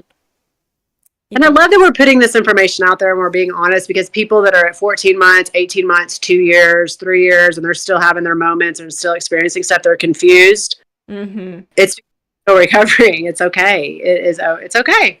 You're recovering. Your body's doing it the way it needs to do it. And something else too, and this is, I wanted to kind of wait to say this maybe, but calling this an injury, the only reason why I don't want to say damage or injury, because that comes from the mainly from the benzodiazepine groups, because it's such a long, hard, challenging. I don't even say hard. It's just challenging. And I've talked about that before. I like to use certain terminology or certain, have a certain language with it, instead of saying it's hard, say it's challenging. And like, I think the emphasis on injury is for people that don't understand. It's like, but this is like an injury. But to say that it's, a restoration or a restorative healing than injury, because injury or damage, just to me, I get it. I get that we're trying to make a point of like, this is some serious stuff, but it's not. It's rewiring. It's not damage, because it's just rewiring. It's just restoration. Like, look at it as a house. The foundation's still there, but everything just has to be built back up. That's not damage. I mean, even if a tornado came through, the foundation's there, your life is there, you're just being built back up the strongest way possible. So I don't know. I just kind of felt like I wanted to bring that perspective on it. Yeah. To look at just the way that we talk to ourselves and the way that we look at it, because we want to emphasize that it's so serious, which it is. But I think talking to ourselves in such a kind way, Yeah. that takes time to pick that up. But if we constantly keep using a soft, tender, gentle language, I think it helps. I don't think it's going to make us heal faster, but I think it helps. Yeah, and I have been also the site that I look this. It's always rewiring. Like I think even I didn't really have much information in the beginning, and you guys know that when I made those videos in my early 1 year, 2 year, I didn't know how long this journey would be. So I hope you understand that, like I have been saying when I did go further, that I'm still improving, but I was also scared, and I just thought that I have the brain damage, and I just didn't understand the process. But along the way I met you, and I knew other who have gone through it. Then I find Kato's videos and all. So that's where I got the information. So we have been kind of doing this citizen science learning on the way, and that's how this was our way to do this. I could have wait and do my first video now, then you would have whole different kind of picture of my journey. Yeah. But I started to all the middle of the hell. I put the YouTube channel on, and I was like, okay, we're gonna go into this caffeine stuff. This is bad. And that's how it started. Like, you're just saying how you felt. You didn't know. I didn't. You had no idea. I have no idea. You were brave to do it, and you did it. And both of us are the same. We're very similar like that. We want to give the honest, but also the hope. And it's like, how do you give hope when you're saying you're still recovering at a certain time? But it's just part of it, and it gets so much better. And it's if you look at it as you're free from the drug, that's what I always said. If you look at it as you're free from the substances that cause the stress and that does this to us, and to get us to handle other stressors in life so much easier. Mm-hmm. It's such a beautiful thing to be free from it, and to know that you're recovering, and that we do get to recover. This isn't something that we have forever, and that we are getting healthier in every way and more resilient. We are resilient, but and that's what I was saying about the lady. She was talking about how humans are resilient. Like, it really takes a lot of stress to make someone fall off the mountain. And it took us having our traumas and having tons and tons of caffeine, me counteracting with alcohol and cigarettes and some other stuff I played around with. But my body finally said enough, and I'm thankful, I'm grateful. Yes. And it does get better. It really does. It's a slow process for some people, but I was so excited to come on here, and I guess maybe even for me, I'd maybe want to 4.5 year update in 3 months. Yeah. But definitely 5. Yeah. And beyond. Beyond that. Beyond that. Yuppi say thank you both. Through you I understand the journey much better. You gave me courage and strength to continue. God bless you. Thank you, Yuppi Star. God bless you too. God bless you. Wonderful. It's wonderful. You just keep on fighting. What is that? You're recovering from what as a woman? What is that comment? You are recovering what as a woman? We are recovering. Is it that a little bit? I don't know what kind of comment that, but sometimes I get weird comments. Maybe when we were talking about the hormones? Yeah, but we are recovering from the caffeine pause. Stress. Caffeine is biochemical stress. So biochemical stress. Yep. That's it. I think this is like almost now 2 hours. Do you have anything else, Mandy, that 2 hours? Awesome. This is so weird that before, when we did those lives and I was not feeling well, I was like sometimes like, oh, I cannot do it. Now I'm just like, time goes by. That went by so fast. Easy peasy. You know what? things are easy now when I do something. Because before, I was so down regulated on the caffeine. I had to have my caffeine to get me going. But my dopamine was off for sure. And I just had that caffeine to kind of burn those I was burning the candle at both ends. But I was so exhausted for years. I just had to have that caffeine to keep me going.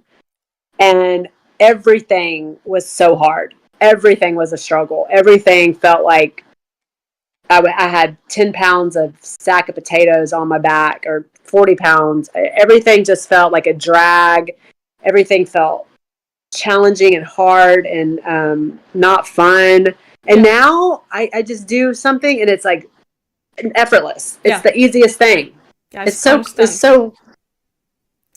so, I mean, cooking and doing chores, washing the dishes just felt like a drag, you know? I mean, everything just, I don't know how to explain it, but now I do, like, just taking care of the girls and doing things. It's effortless. It's nice. It feels like, because I was exhausted all the time, and I was exhausted because of the low dopamine, I believe, just like now. And I mean, I still am a little bit, I don't even know if I'm tired.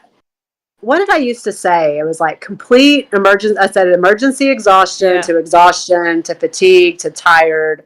I would say I'm mildly tired now. Yeah. I can push through. Yes. But I did have, probably like a month or so ago, somewhere around my cycle, is either ovulation, day 21, or in my period. I went to the park, and this was when I first started doing my walks more regularly. I remember sitting in the car. It was around like 2:30 or 3, and I got the biggest slump. It felt like I had been drugged. I was so tired. I was just like, and I just waited in my car. I sent a message to my husband, and I was like, I cannot believe how tired I am. And I let it pass, and then I got out of the car, and I went for a walk. But it was like an hour and a half of just like, I felt drugged. And I'm sure that's how I felt for a really long time before. But I had been feeling so much better that it just really felt super extreme. But I was just like, wow. And it was part of it. It was that little kink. It was that little moment. So, little kinks, and those little kinks, when you go further and further, they go milder. That's what those have been saying, that who have went through that after like 4 years the kinks goes just really mild. They are just like moments anymore or something like that. Yeah. They are not. Yeah, we just embrace them. Try to embrace them, because when they're happening, they feel really weird. And, you know, no matter what symptom we're going through, you know, getting sprinkled on or whatever, it feels really weird, but it's only making us better. It really is. We get upgraded every kink, every moment, every wave, every symptom, extreme or light. It's part of it, and it's all to get you to that next level up. Yeah. I really believe that, because it's been happening. Hi. Yes. Are there any other comments or anything? No, there's only Maukka says, hi Annie and hello Mandy. So sorry, I can't read this. Thank you for reading it. We could definitely do, like, I think even beginning of the next month would be like, I think if you wanna do like you're updating, like we could do in the next month. Yeah. Oh, and also because I graduated May 9th on my husband's birthday, actually. Congratulations. From college. Yeah, I went back to college because of all this, you know, and it's so funny because I updated my resume, and I put my resume out there, and I had some interviews, and I was able to get through them. It was awesome, but it's hard. It's hard right now finding a job. And I was a little bit discouraged. It's like, oh, I did all this education. But I did it for more reasons than just that. I just wanted to have something to do, and I always wanted a degree. But I don't think a degree is. But it was amazing that you did even study in university. Or, like, I couldn't have done that. I don't know how I did it. I really do think it was stressing me a lot more than I thought, because I have been feeling better since I haven't been in school. But I also think it's the time, you know, because I've been told everything is scheduled. Everything is just scheduled in this. It's just going to happen the way it's supposed to with the rewiring and the... Yeah, Jaakko said, I felt stiff when I quit, as I was suddenly 30 years older. Yeah, it's true. That's how it felt. Wait, what? Like, Jaakko said that I felt very stiff when I quit, as if I was Yeah. suddenly 30 years older. It's Oh yeah. many people comment like that I feel like 90 years old or something like that. Yeah. Like very Oh, yeah. so normal. Yeah. Uh-huh. But thank Yeah. So I've just been chilling. I've been doing a lot of outdoor stuff. Looking for a job. I do believe I could start working at a job like that. I was doing massage again. Yeah. I did it for about 2 months. That was different than last summer when I did it. Just definitely improving. It's so lovely. It is. So Going to the beach a lot more and more, and I love it. I love the beach. yeah, we have been talking. One day I will travel to Texas and we're gonna do a Yeah. video when I get money, but I'm not there yet. I'm not still I'm I'm not having any money, but one day we have to have dreams. Yeah, we do. Dreams are huge, and I've been watching dog sitting, and I get paid pretty well doing that. So I save that. So I have see that to me right there would have been exhausting. Like I couldn't have even taken care of dogs in the beginning of this, and now it's effortless. It's like I even forgot that I'm doing that. It's like things that I'm doing now. I'm just like, oh yeah, that's just a part of my job because I spend the night and I take care of them and I take care of the house and it's just. No, for somebody else that might seem easy, but I mean, for me, that's something I couldn't even do in the first two and a half. I'd say 2.5 to 3-ish years. I couldn't do something like that. Yeah. So, if I can recover out of all the somebody says that he is right now totally drunk. Yeah, I have, but I say some of you that. Even if you would be like drunk now, I'm still gonna like support you. Like, thank you for watching this and like. Yeah, you're drinking for a reason. There's some reason that you want to drink, and it's doing you a service in the moment. If you want to quit, if you like it, I hated it. I hated the hangovers. I hated the way it made me feel. But if that's on if they want to quit, we could talk about that. But niin, että vaikka sä nyt juotkin, niin älä huoli, että jos sä jonakin päivänä haluat lopettaa, niin sit sä lopetat. No stress. It takes all kinds. Yes. And thank you for everyone. I was so happy to see that there is like, even we did do random, I didn't like put this in like an announcement. I only put it Discord yesterday that we're gonna do live, but there is pretty much still people like, thank you for everyone and thank you for Mandy. Thank you for having your channel. Yeah, always. And for all that you do. And I'm so glad that your faith is getting stronger and stronger and your connection with God. It's lovely. Yeah, I think that's also the growth. They say that when you give life to Jesus, it's you start to grow in faith. It's like I'm learning the Bible and it's gonna be like the growth with the Heavenly Father. So it's wonderful. Thank you so much, Mandy, and we're gonna probably continue to talk a little bit if you have few minutes time before, like after that. Yeah. But now we're gonna say all of you, thank you, kiitos kaikille tosi paljon ja tsemppiä kaikille ja kiitos Pultsareiden vertaistuki ja kiitos Jaakko, kiitos Maukka, kiitos Manny, kiitos Animal 2000, thank you everyone and thank you Mandy. Bye bye. Bye. Bye bye. No. Okei, no niin, kiitos kaikille nyt vielä ja